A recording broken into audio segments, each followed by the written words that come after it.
मेरा आपसे निवेदन है, आप जिस दिन कुरान के हिंदी वर्जन को पढ़ लेंगे हाँ तो मुसलमानों के बारे में मान्यता ही आपकी बदल जाएगी। अच्छी जो बात है। मुसलमान दिखता है वो मुसलमान नहीं है सर। अच्छा जो मुसलमान है ही नहीं, जो दिखता है फिर मुसलमान तो वो है जो अपने पड़ोसी को भूखा नहीं देख सकता। वाह सही बात है। ईश्वर फिर क्या फिर ये बकरों की बलि की प्रथा इब्राहिम अलैहिस्सलाम ने जी। जब ईश्वर ने शैतान ने उनको भड़काया जी तो ईश्वर ने उनकी कहा 60 साल मेरा की उम्र में सच्चा बच्चा बंदा हुआ होगा था तो जो। मुझे नहीं छोड़ेगा।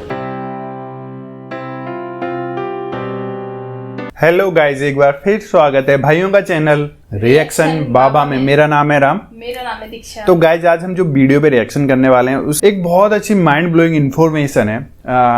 अनुराधाचार्य जी का एक वो लगा हुआ है जहाँ पे वो अपनी भागवत करते हैं। वहाँ पे एक मुस्लिम भाई आए हुए हैं, शायद उनको बोहरा समाज बोलते हैं क्या, मुझे एग्जैक्टली नहीं पता, क्योंकि वो कभी कभी हिंदूज को भी फॉलो करते हैं और मुस्लिम कम्युनिटी को तो ऑब्वियस है वो मुस्लिम होते हैं तो फॉलो तो करते ही करते हैं। आप लोग और जरूर अगर मैं गलत बोला हूं तो आप लोग प्लीज़ करेक्ट करके बताना कि कौन होते हैं। तो इसको लेके उन्होंने पूरी की पूरी कहानी बताई है कि बकरीद को लेके कि बकरीद पे क्यों इतनी हत्या होती है जानवरों की, क्यों ये सब बलि चढ़ाई जाती है और क्यों कुर्बानी वाला सिनेरियो। तो उन्होंने पूरा का पूरा बताया है अनुराधाचार्य जी को। बहुत प्यारा वीडियो है, आपको भी बहुत पसंद आएगा। शेयर जरूर करना दोस्तों के साथ। पसंद आए तो प्लीज इस वीडियो को लाइक और आप चाहते हैं आपको ऐसे रिएक्शन वीडियोस भी मिलते रहें तो प्लीज चैनल को सब्सक्राइब गाइस। आज के रिएक्शन हम स्टार्ट कर लेते हैं बिना किसी देरी के। Let's play. जी, मेरा आपसे निवेदन है, आप जिस दिन कुरान के हिंदी वर्जन को पढ़ लेंगे हाँ तो मुसलमानों के बारे में मान्यता ही आपकी बदल जाएगी। जी जो मुसलमान दिखता है वो मुसलमान नहीं है सर। अच्छा जो मुसलमान है ही नहीं, जो दिखता है फिर मुसलमान तो वो है जो अपने पड़ोसी को भूखा नहीं देख सकता। वाह ईश्वर अल्लाह ताला ने कुरान के अंदर बताया है कि पड़ोसी नाराज में नाराज। डायरेक्ट उसने कह दिया सर, कुरान की एक आयत में है कि तेरा पड़ोसी नाराज में नाराज। जी अगर इस बीच अगर तेरा पड़ोसी नाराज है तो तू तेरे द्वारा किया गया पूजा पाठ वो मैं कबूल नहीं करूंगा, तेरे सर से ऊपर नहीं उठाऊंगा। मतलब मानव जाति की सेवा सबसे बड़ी सेवा सबसे बताई बड़ी कुरान में। ये आइडेंटिटी है। ये जी जी कुरान जो है फिर क्या फिर ये बकरों की बलि की प्रथा इब्राहिम अलैहिस्सलाम ने जी। जब ईश्वर ने शैतान ने उनको भड़काया जी तो ईश्वर ने उनकी कहा 60 साल मेरा की उम्र में सच्चा बच्चा बंदा हुआ होगा था तो जो। मुझे नहीं छोड़ेगा। जी शैतान से कहा मुझे नहीं छोड़ेगा ये, जी जी आप उसके लिए बेफिक्र रहो, मेरा सच्चा बंदा है, मेरी इबादत करेगा। जी फिर उनको औलाद पैदा होती है। हाँ इंसानी कल्ब के अनुसार स्वार्थी होता है इंसान। जी जैसी औलाद पैदा हुई तो वो ईश्वर की आराधना में थोड़ा लापरवाही करने लगा। बिल्कुल तो भूल शैतान जाता है। बच्चे में प्यार ज्यादा हो क्योंकि गया। 60 साल की उम्र में जिसको बच्चा पैदा हो उसकी कितनी खुशी होगी। बिल्कुल तो बिल्कुल उसमें उन्होंने उसमें लापरवाही कर दी। शैतान ने जाके ईश्वर से कहा हाँ कि ये ईश्वर देखा मैंने तुझसे कहा था इसको मत दे, हाँ लेकिन ईश्वर कहते नहीं मेरा सच्चा बंदा है, वो आज है, आज कल आ जाएगा वापस, जी दुनिया नहीं आएगा तो उनके देख आएगा वापस। तो ईश्वर ने आप इब्राहिम अलैहिस्सलाम को ख्वाब में जो है एक बशारत दी कि ए इब्राहिम कुर्बानी, कहा कुर्बानी हाँ शब्द कहे तो इब्राहिम अलैहिस्सलाम ने उस वक्त के हिसाब से 100 ऊंटों को जुबा कर दिया, कुर्बान कर दिया। 100 ऊँटों को 100 ऊंटों को कुर्बान कर दिया क्योंकि अल्लाह की तरफ से कुर्बानी का मतलब होता है अपने लिए किसी चीज का त्याग कर देना। कुर्बानी का मतलब ये नहीं जानवर को काट देना। अच्छा। अपने लिए त्याग कर देना किसी चीज का, उसका नाम कुर्बानी है। अपनी बुराइयों का त्याग कर देना। हाँ, ठीक तो है। फिर इसके बाद ऐसे करके 3 दिन तक उनको ख्वाब आए। फिर उन्होंने चौथे दिन अल्लाह ताला से कहा अल्लाह ऐसा क्या मामला है कि इतनी कुर्बानी देने के बाद तू मुझसे नाराज है, मेरी कुर्बानी को कबूल नहीं कर रहा। तो अल्लाह ताला ने कही कि इधर से चौथे दिन उनको बशारत हुई कि दुनिया के अंदर सबसे ज्यादा जिससे तू मोहब्बत करता है उसकी कुर्बानी।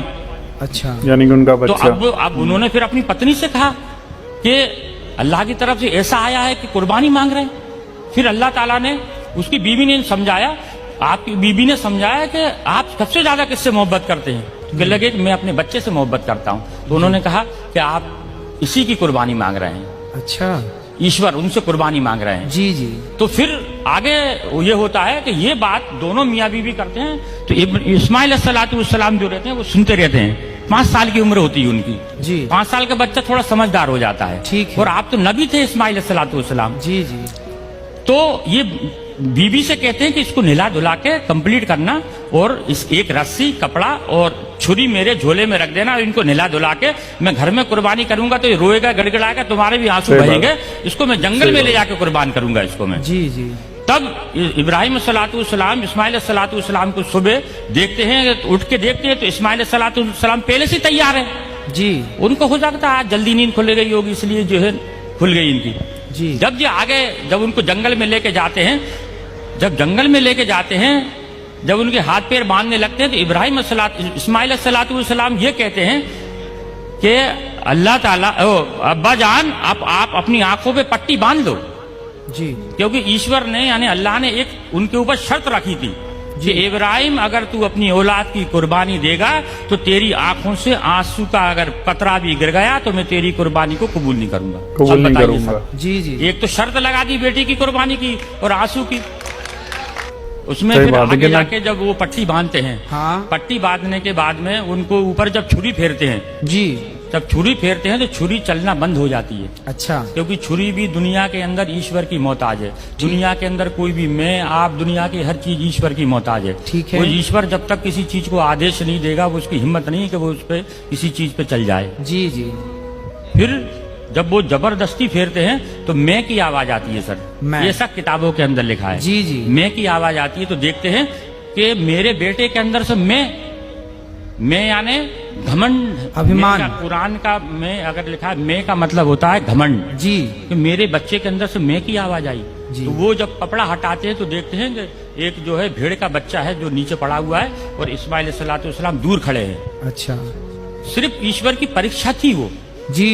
मकसद था सिर्फ परीक्षा लेना। परीक्षा लेना। अब वो पूछते हैं इस्माइल से, अल्लाह से पूछते अल्लाह आपने एक तो ये कटवा दिया, हाँ। आपने परीक्षा ली, जानवर का क्या करना है?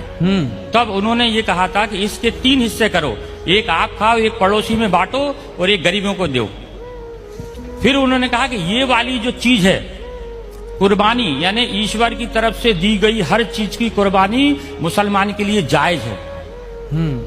तो उसकी इस चीज को उस घटना को याद करने के लिए लोग बकरा ईद पे कुर्बानी करते हैं। बकरा खाना मकसद नहीं है, हाँ। या बकरा काटना मकसद नहीं है जी। मकसद है सर सिर्फ उस चीज को याद करना कि अब बाप ने अपने बेटे की कुर्बानी सिर्फ ईश्वर के कहने पे दी, ये मकसद है।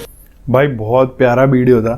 अगर ये वीडियो अगर किसी ने दिल से देखा होगा ना तो ये एकदम दिखाता है भाईचारा, दिखाता है हिंदू और मुस्लिम का। कि अनुराधाचार्य जी ने भी मतलब एकदम प्रॉपर भाई की बात सुनी है। बहुत अच्छा वीडियो था यार, मतलब मुझे मेरे रोंगटे खड़े हो रहे थे सुनने में, इतना प्यारा था। आपको कैसा लगा आप लोग जरूर बताएं गाइज। और यार ये सब लड़ाइयाँ नफरतों में कुछ नहीं है, ये सब एजेंडे करने वाले बहुत लोग बैठे हुए हैं जो कि बढ़ाते रहते हैं चीज़ों को। हमेशा प्यार से रहो, ज़्यादा बड़ा जीवन नहीं रहता किसी का भी, और सदा के लिए इस यहाँ पे रहना नहीं है, जगह खाली करके जानी है, सबको पता ही है। होपफुली आपको ये वीडियो पसंद आएगा, पसंद आए तो प्लीज़ इस वीडियो को लाइक करें, और आप चाहते हैं आपको ऐसे रिएक्शन वीडियोज भी मिलते रहें तो प्लीज़ चैनल को सब्सक्राइब करें। गाइस आज के रिएक्शन में बस इतना ही, मिलेंगे नेक्स्ट किसी रिएक्शन में, तब तक के लिए thank you so much for watching. Bye bye guys, see you guys, take care guys.